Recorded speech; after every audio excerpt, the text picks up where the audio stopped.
여러분은 성경 인물들 중에서 가장 겸손한 사람 한 명을 꼽으라면 어떤 사람을 꼽겠어요? 어떤 사람이라고 생각하세요? 각자 성경을 읽으면서 누리는 은혜가 다르기 때문에 나는 이 사람일 것이다, 저 사람일 것이다 라고 이렇게 떠오르는 인물들이 있을 거예요. 하지만 저는 개인적으로 침례 요한, 침례자 요한이 가장 성경에서 제가 보기에는 겸손한 사람 같다, 이런 생각이 들어요. 사람들이 요한에게 와서 네가 그리스도냐 이렇게 물었을 때 요한이 뭐라고 말합니까? 나는 그분의 신발끈조차 풀 자격이 없다, 이렇게 얘기를 하거든요. 또 뿐만 아니라 하루는 요한의 제자들이 와가지고 요한이 침례를 사람들에게 많이 베풀었잖아요. 그런데 이제 사람들이 전부 다 예수님한테 가서 침례를 받는다고 하면서 시기에 찬 어조로 요한에게 말을 합니다. 그때 요한이 뭐라고 말해요? 나의 이 기쁨이 성취되었도다. 그분은 반드시 흥하셔야 하되 나는 반드시 쇠하여야 하리라. 요한은 얼마든지 자기 자신을 사람들 앞에서 높일 수가 있었어요. 그럼에도 불구하고 요한은 항상 자기 자신을 뭐라고 소개합니까? 광야에 외치는 소리, 그 이상도 이하도 아니라고, 그렇게 사람들 앞에서 자기 자신을 낮추면서 오직 우리 주 예수 그리스도만이 높아질 수 있도록 그렇게 몸소 실천했던 것을 우리가 볼 수 있습니다. 그런 요한의 모습을 볼 때 저는 이런 생각이 들어요. 와, 우리 하나님이 얼마나 기쁘셨을까?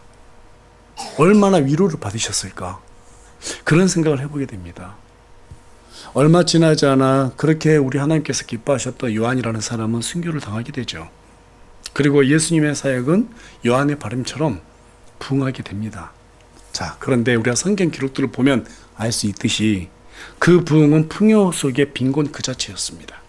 아무리 우리 예수님께서 말씀을 선포해도 사람들은 기적에만 관심을 뒀을 뿐이지 말씀에는 관심을 두지 않았기 때문입니다. 12 제자들마저도 예수님을 정치적인 메시아로 여길 정도였으니 시간이 가면 갈수록 예수님은 얼마나 그 마음이 답답하고 외로우셨을까 하는 생각을 해보게 됩니다. 그러던 중에 주님은 제자들과 함께 가버나움이라고 하는 이 도시로 들어갔는데 그곳에서 만난 로마의 군대 대장인 백부장이라는 사람을 만나게 되고 그 사람으로 인해서 큰 기쁨과 위로를 얻게 돼요. 선생에게 가장 큰 기쁨이 무엇일까요? 여러분, 가르치는 사람에게 가장 큰 기쁨이 무엇일까요? 저도 가르치는 사람인데 대학에서도 가르치고 기업에서도 가르치고 또 이제 교회에서 목사로서 이렇게 여러분에게 말씀들을 가르치지만 가르칠 때 가장 기쁜 건 뭐냐면 제가 가르친 그 가르침을 제자들이 받아들였을 때, 그리고 그걸로 인해서 자신들이 도움을 받았다고 할 때, 그때가 가장 기뻐요. 목사로서도 마찬가지예요. 말씀을 전했는데 그 말씀을 우리 지체들이 받고 삶 속에서 위로를 얻고, 와, 내가 하나님을 위해서 살아야겠구나 하면서 자세를 바로 교정했을 때 그것만큼 기쁜 게 없어요. 우리 예수님도 마찬가지 아니었을까요? 예수님께서 그렇게 말씀들을 많이 선포했는데 하나같이 전부 다 자기들을 위해서만 생각하고 자기들에게 유익만 생각합니다. 그런데 오늘 본문에 있는 이 백부장이라는 사람은 그게 아니에요. 하나님의 말씀을 듣고 그 말씀이 전혀 기대하지 못했는데 믿음이 아주 성장한 성숙한 사람의 모습으로 보여졌습니다. 그래서 이 모습을 보시고 우리 예수님께서 아주 기뻐하셨어요. 백부장은 이스라엘을 속국으로 삼고 있었던 로마의 군대 지휘관이었어요. 그는 자기가 아끼던 충직한 종이 어느 날 갑자기 마비병, 그러니까 오늘로 말하면 중풍과 같은 거죠. 이런 마비병으로 쓰러져서 사경을 헤매는 것을 보고 불쌍히 여겼습니다. 이 백부장은 자신이 병원비도 내줄 수 있고 약값도 대신 지불해 줄 수도 있었을 것이고 또 노역도 감해줄 수 있었을 것입니다.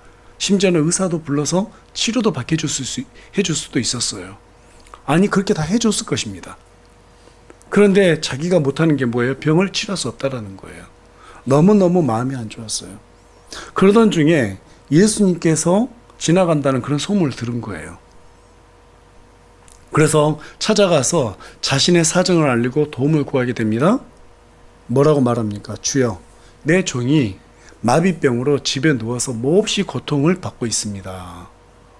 여러분, 여기에서 중요한 한 단어가 뭐냐면 주예요, 주요. 여러분 지금 백부장이 예수님께 주님이라고 불렀단 말이에요. 당시 로마 군인들에게 주라는 호칭은 로마의 황제에게만 쓸 수 있었어요.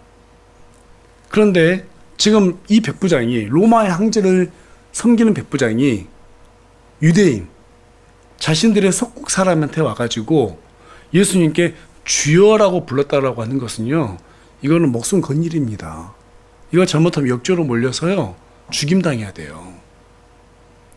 아주 위험천만한 일인데 아랑곳도 하지 않고 백부장은 그런 호칭 따위 신경 쓰지 않고 예수님께 주여 병든 우리 종 좀 살려주십시오.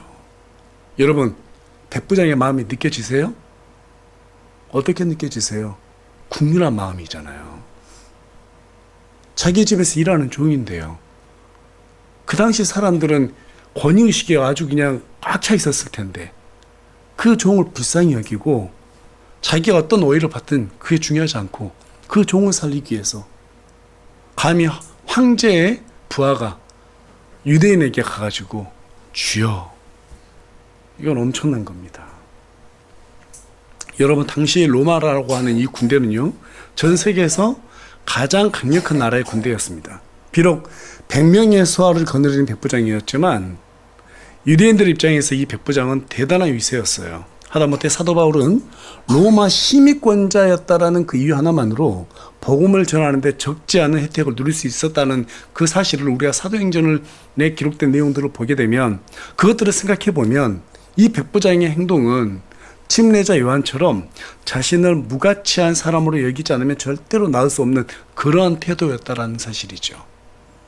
여러분 믿음은 우리 자신을 위해서 반드시 성장해야 되는 것입니다. 맞죠? 반드시 성장해야 돼요. 그냥 구원받은 것으로 끝나면 안 됩니다. 구원받았으면 이제 전문의를 그만두고 단단한 음식도 먹으면서 계속 키가 자라가야 돼요. 그것은 우리의 마땅한 도리죠. 그러나 그 자체가 주님의 큰 기쁨이 되고 위로가 되어준다는 사실을 우리가 기억했으면 좋겠어요. 그래서 주님은 지금 이 시간에도 백부장과 같은 그러한 믿음을 가진 사람을 찾고 계십니다. 믿으십니까? 그 믿음이 구체적으로 무엇인지 우리가 알고 우리 모두가 주님이 찾는 믿음의 사람들이 되길 바라는 마음에서 오늘은 주께서 찾으시는 큰 믿음이라는 주제로 여러분과 함께 말씀을 나누기 원합니다. 오늘 말씀을 나눌 때 저와 여러분이 백부장처럼 주님의 기쁨과 위로가 되어드리는 큰 믿음을 소유하는 그런 기회가 되기를 간절히 소망합니다. 예.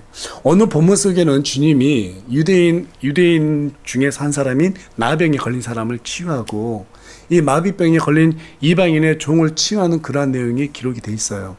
성경에서 나병은 죄로 인해서 죽어가고 있는 우리 인간의 상태를 나타내고 있고 이 마비병이라고 하는 것은 죄로 인해 영적으로 하나님을 인식할 수 없는 이 인간의 처지를 나타내고 있다고 생각하면 되겠습니다.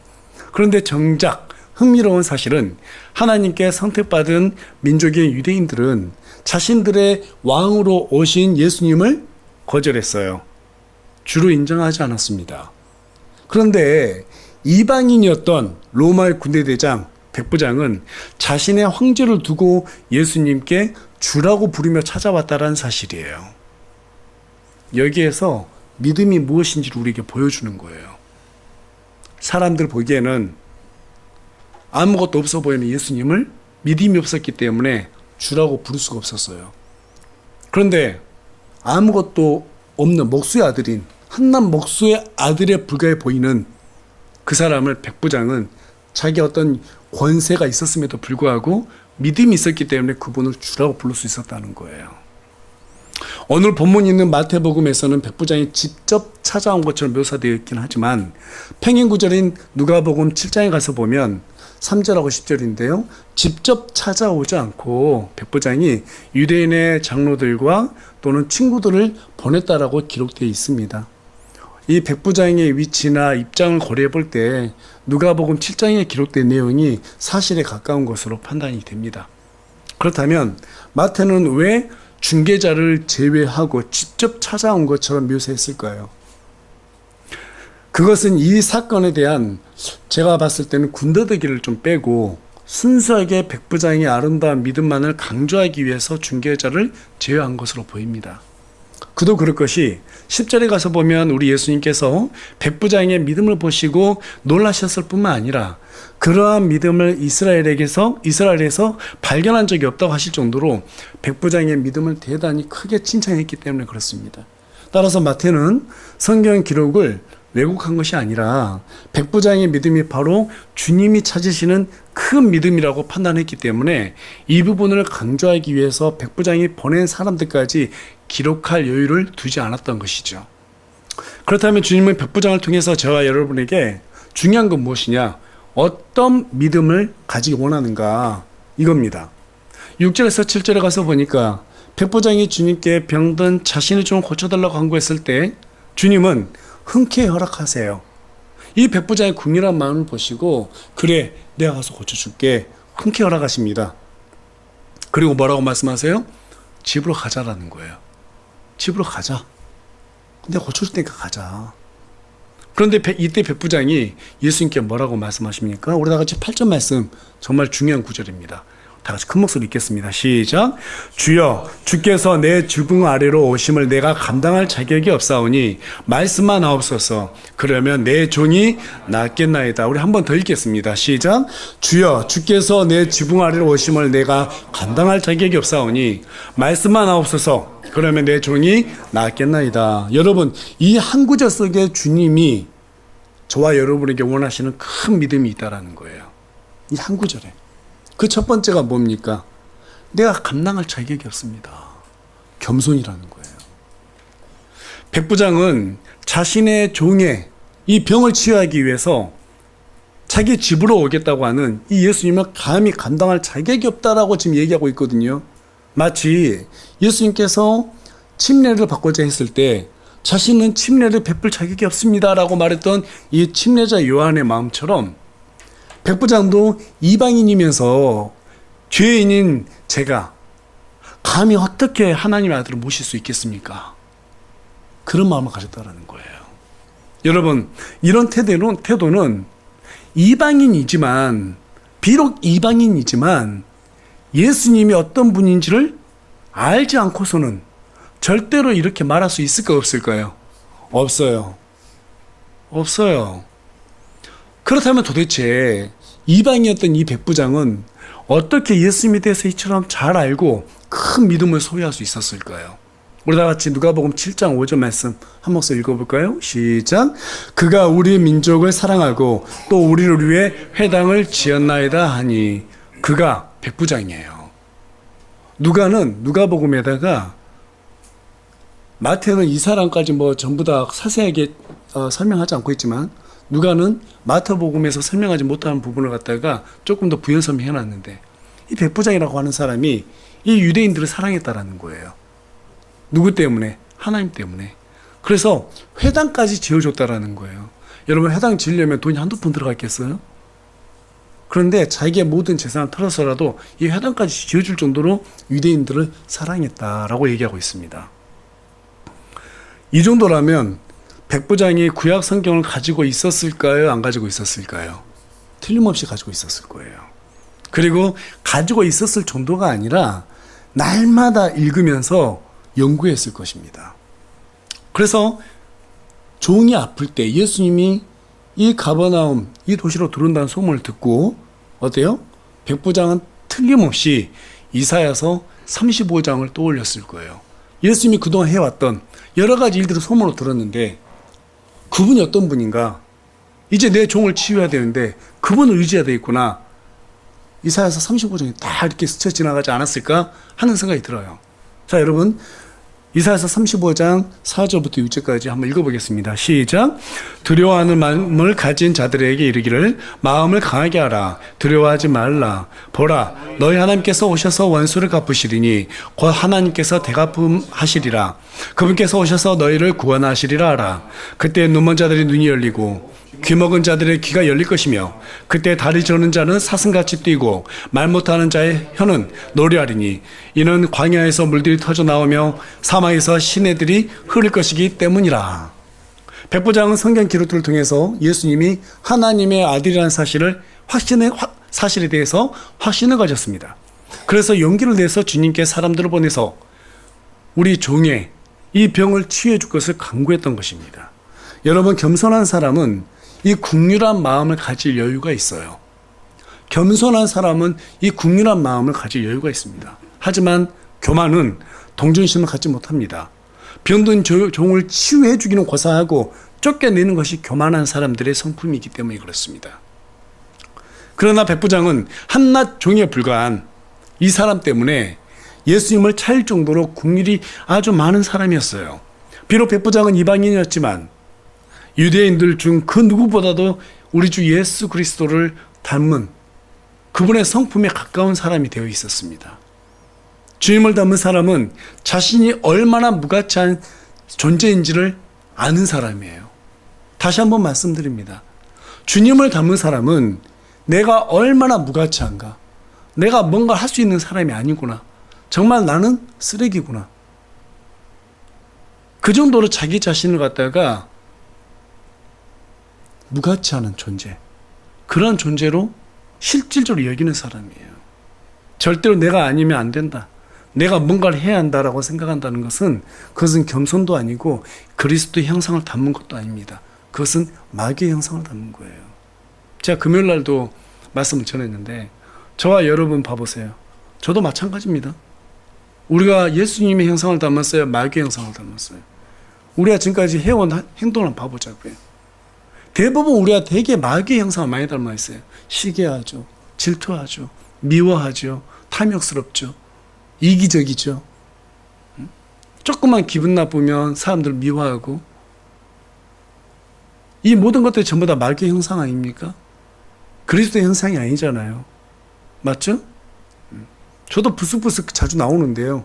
참 마귀의 형상 닮았구나, 아직도 멀었구나, 이런 생각들을 많이 하게 됩니다.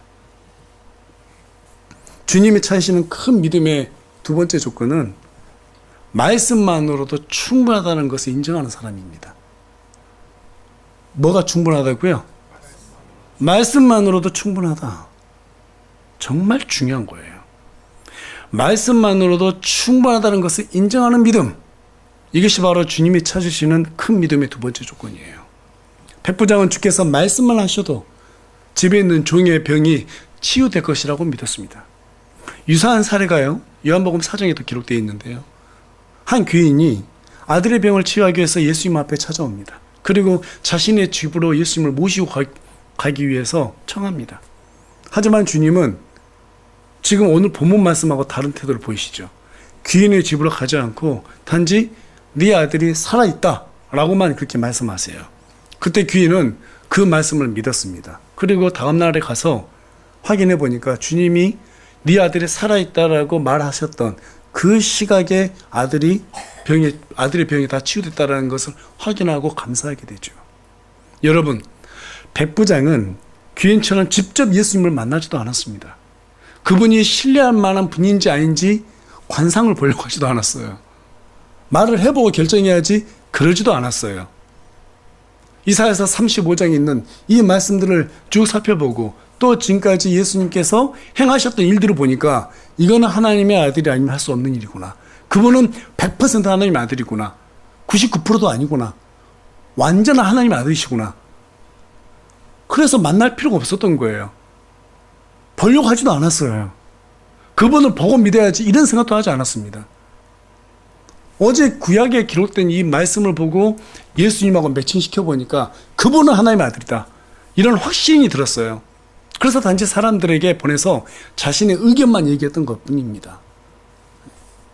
여러분, 굳이 만나지 않아도, 보지 않아도 주님이 말씀만 하시면 모든 것이 실체가 되어 이루어진다고 하는 것, 이것을 백부장이 믿었어요.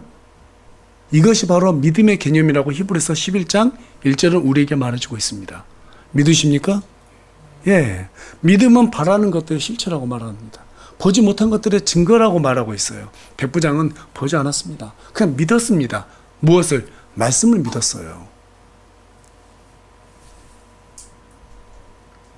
저와 여러분의 믿음은 안녕하십니까? 저와 여러분의 믿음은 정말로 안녕하세요? 하나님의 말씀을 정말 믿으세요? 저는 태어나서부터 지금까지 수십 년을 교회를 다니면서 하나님을 믿고 안다고 생각했습니다. 그런데 한 30년 이상을 도둑맞은 것 같아요. 너무너무 억울해요. 정말 어렸을 때 제 신앙을 돌봐준 이런 목사님들께 죄송하지만 왜 사람을 의지하게 만들었을까? 어렸을 때부터 우리 저 하진이 같은 어린 나이 때부터 많은 목사님들이 말씀을 의지하게끔 만들어줬다면, 정말 말씀만 붙잡으면 산다는 것을 알려줬더라면 얼마나 좋았을까? 얼마나 좋았을까? 제가 우리 다음 세대들에게 오면 정말 이 말씀대로 아이들이 성장하게끔 도와줘야지, 이 마음 하나 가지고 지금 목회하고 있거든요. 그러니까 제가 여러분 말씀을 전하면서 저한테 듣기 좋은 말 들으려고 기대하지 마세요. 말씀 어딜 다 펴봐 다 불편해요. 사실 우리가 죄인이니까. 맞습니까? 말씀에 우리가 도전받아야 되고요. 그리고 그 도전받은 이 말씀대로 행했을 때 모든 환경이 바뀌게 돼 있어요. 이게 믿음이에요. 이게 믿음이에요. 보지 않고도 믿는 말씀만으로 모든 것이 이루어진다는 것을 믿는다면 저와 여러분의 믿음은 안녕하다는 증거가 될 것입니다. 그러나 우리의 지혜를 의지하고 말씀대로 살지 않고 자꾸 내 식대로 살아야지, 내 경험을 믿어야지, 그거는요 믿음이 아니에요. 사람들은 자기 경험에서 못 벗어나요. 대부분 자기 경험대로 삽니다. 그런데 성경은 그 경험, 그것을 지혜라고, 너희들의 지혜라고 말해요. 너희들의 지혜가 아니라 말씀이 말하고 있는 것, 그게 지혜라고 우리에게 말하고 있습니다. 여러분 믿으십니까? 이걸 인정하셔야 돼요. 내 경험 붙잡지 말아야겠구나. 하나님이 우리에게 보여준 이 경험을 붙잡아야 되겠구나. 이게 믿음이에요. 저는 여러분에게 지난 몇 주간에 거쳐서 매일같이 말씀을 보고 들어야 된다는 것을 강조했습니다.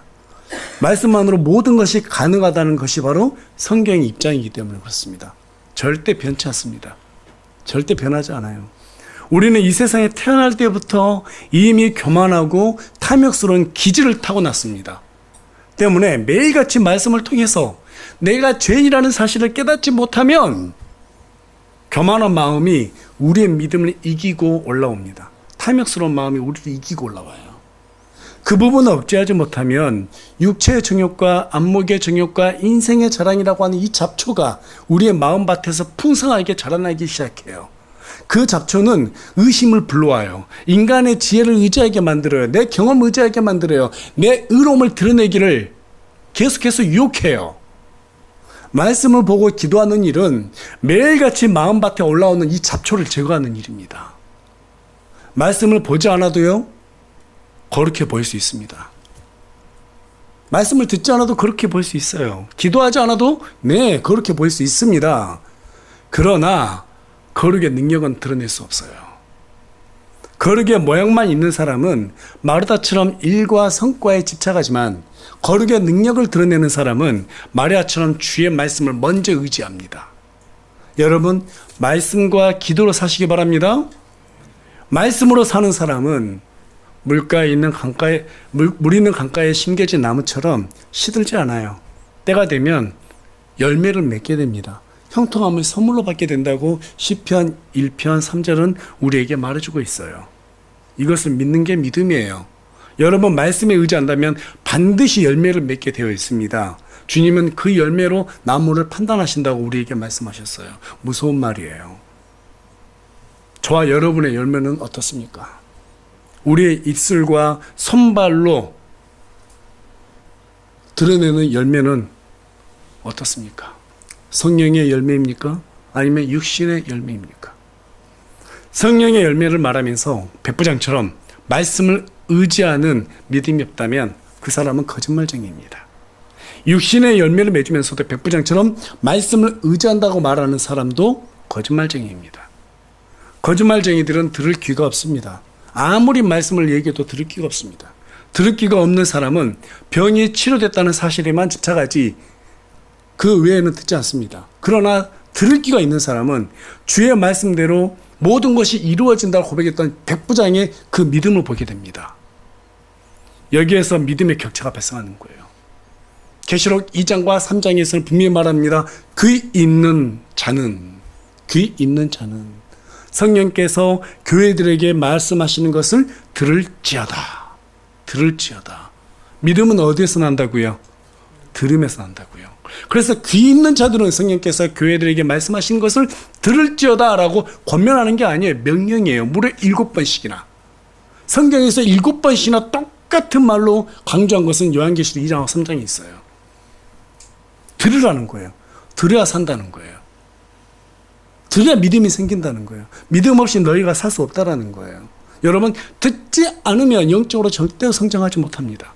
다시 한번 강조하지만 이 세상 모든 것은 하나님의 말씀으로 창조되어 있기 때문에 모든 것이 말씀에 따라서 움직이게 돼 있지 내가 원하는 대로 움직이지 않습니다. 내가 원하는 말을 들려주는 사람은 가짜예요. 지금 이 시대에 가짜들이 너무나도 많습니다. 왜 가짜들한테 속습니까? 내가 원하는 것이 거기 있거든요. 그러니까 그 사람들이 원하는 말을 들려주면 사람들이 넘어오게 돼 있어요. 여러분, 제가 이 시간에도요, 제 양심을 팔고 사람들이 듣기 좋아하는 소리 계속 들려주면요, 지금보다 더 많이 부흥할걸요? 확실히 부흥할 거예요. 하지만 백부장은 주께서 말씀만 하시면 모든 것이 이루어진다라고 하는 사실을 확신하고 있었습니다. 우리 다 같이 9절 말씀 읽겠습니다. 시작. 나도 권위 아래 있는 사람이며 내 아래에도 군사들이 있어 내가 이 사람에게 가라 하면 그가 가고 다른 사람에게 오라 하면 그가 오며 내 종에게 이것을 하라 하면 그가 그것을 하나이다 하매. 군대에서는 부하는 상관에 지시하는 곳으로 가서 의무를 다 해야 합니다. 영적인 세계에서 최고의 지휘관은 말씀이에요. 영적인 세계에서 최고의 지휘관은 누구라고요? 우리 그리스도의 말씀이에요. 그분의 말씀이 선포될 때 어떤 기적이 일어났습니까? 13절 가서 보니까 예수님께서 백부장에게 이르시되 내 길로 가라. 내가 믿은 대로 그렇게 내게 이루어질지어다 하시니 바로 그 시각에 그의 종이 나으니라. 중요한 것은요, 13절에서 네가 믿은 대로 해요. 백부장이 예수님께 가서 내 종을 치료해 주십시오 했을 때 우리 예수님께서 가자고 했잖아요, 집으로. 제가 주님을 감당할 자격이 없습니다. 말씀하십시오. 이미 믿음이 나온 거잖아요. 너의 믿음대로 될 것이다라는 거예요. 실제로 그 시각에 종이 치유되었어요. 말씀이 눈에 안 보여요? 안 보입니다. 그렇지만 들려요. 네. 말씀은 보이지 않지만 들린단 말이에요. 근데 그 들린 그 말씀이 하나의 믿음이라고 하는 진동을 타고 가서 그 종을 치유했다는 사실을 믿으시기 바랍니다. 여러분, 말씀을 의지하는 척하지 마십시오. 진짜로 의지하십시오. 말씀을 의지하는 사람은 기록된 하나님의 뜻을 구하지 그분의 뜻을 찾지 않습니다. 이게 정말 중요한 말이에요. 오늘날 이 시간에 하나님의 뜻을 찾으려 기도하는 사람들이 얼마나 많은지 몰라요. 정말 어리석은 사람들이에요. 여러분, 하나님의 뜻 찾지 마세요. 이미 하나님의 뜻은 어디에 다 기록되어 있어요? 성경에 다 기록되어 있어요. 근데 뭘 또 새롭게 찾겠다는 거예요. 다시 한번 말씀드립니다. 말씀을 의지하는 사람은 기록된 하나님의 뜻을 구하지 그분의 뜻을 찾지 않습니다. 이미 다 성경에 기록되어 있기 때문이죠. 그분의 뜻을 찾는다는 것은 자기 뜻을 이용해서 하나님을 이용하려고 하는 그러한 사람들이에요. 되게 이런 사람들은 감각적인 판단에 따라 가지고 하나님의 뜻을 쫓으려고 합니다. 그래서 처음에는 자기를 좀 특별한 존재로 드러내요. 그리고 특별한 간증이 있다고 얘기합니다. 그리고 사람들에게 이것이 하나님의 뜻인지도 모르겠다라고 기도해보자고 얘기합니다. 그건 미혹하는 거예요. 그리고 시간이 지나면 어떻게 하는지 아세요? 100% 하나님의 뜻인 것 같아라고 말합니다. 당신이 찾는 것이 성경 기록과 다르다고 누가 성경 가져와서 권면하면 뭐라는 줄 아세요? 이런 가짜들은요, 우연이라는 포장지와 애매한 기도의 확신으로 이 말씀을 갖다가 넘어서려고 시도합니다. 여러분, 이런 사람들 조심하시기 바랍니다.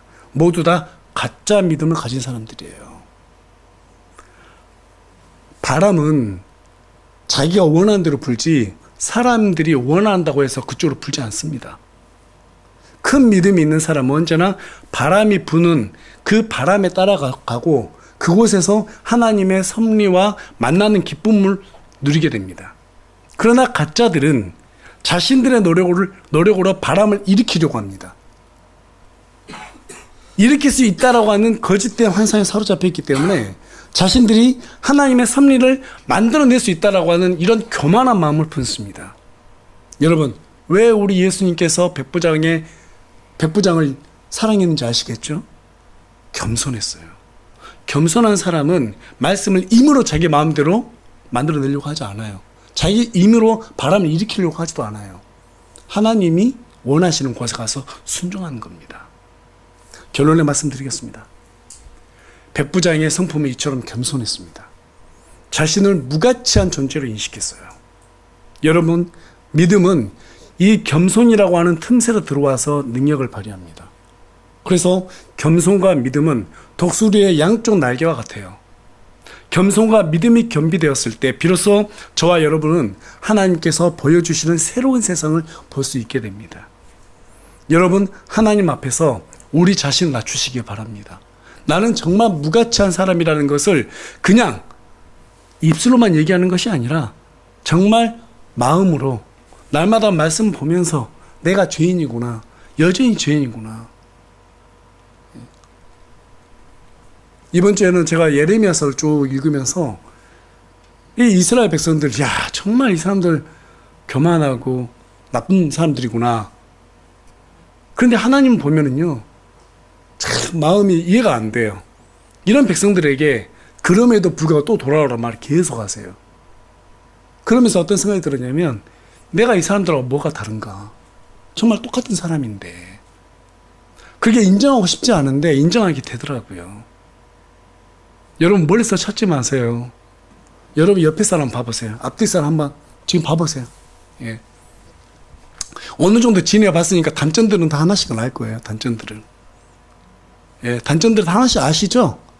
그 단점들이 혹시 나한테 있어요, 없어요? 있어요, 없어요? 있어요. 예. 저도 여러분들 다 떠올리면요, 장점도 많지만 단점도 하나씩은 있어요. 아, 그게 다 내 단점이었구나. 다 내 단점이었구나. 다 단점도 하나씩 있다니까요. 그러니까 너라면서 막 지적할 필요 없어요. 나머지 손가락 다 나한테 향해 있으니까, 네 개는. 하나는 상대에게가 있지만. 아, 내가 죄인이구나. 이걸 알아야 돼요. 그게 바로 겸손이라는 거예요. 성경에 말하는 겸손은 거창한 게 아니에요. 내가 죄인한 사실을 있는 그대로 받아들이는 거. 백부장처럼. 나는 무가치한 존재구나. 침례 요한처럼 그분은 반드시 행하셔야 돼. 나는 반드시 쇠해야 된다. 왜? 나는 죄인이니까. 내가 높여지면 예수님이 낮아진다. 아, 안 돼. 위험해. 높아지면 안 돼. 그래서 여러분, 오른손이 하는 일을 왼손이 모르게 하라고 하잖아요. 맞죠? 어떤 손해를 보더라도 마음을 강하게 하고 여호수아처럼 용기를 내서 말씀대로 살아보겠다라고 하는 의지를 가져야 됩니다. 의지를 가져야 돼요. 여러분, 말씀대로 사는 것은요, 용기가 없으면 안 되는 일이에요. 마음을 강하게 해야 돼요. 항상 하나님께서 우리에게 말씀대로 순종을 요구할 때가 언제예요? 언제예요? 내가 하고 싶지 않은 그 일을 해야 될 때예요. 하면 안 돼, 위험해질 것처럼 보이는 그때 하나님께서 우리에게 늘 믿음을 요구하세요. 그래서 용기가 있어야 됩니다. 이것이 주님이 원하시는 큰 믿음이에요. 이 믿음을 소유하고 이 시대 가운데서 주님의 기쁨과 위로가 되는 우리 세움을 침례교회 모든 지체들이 되기를 간절히 소망합니다. 기도하겠습니다.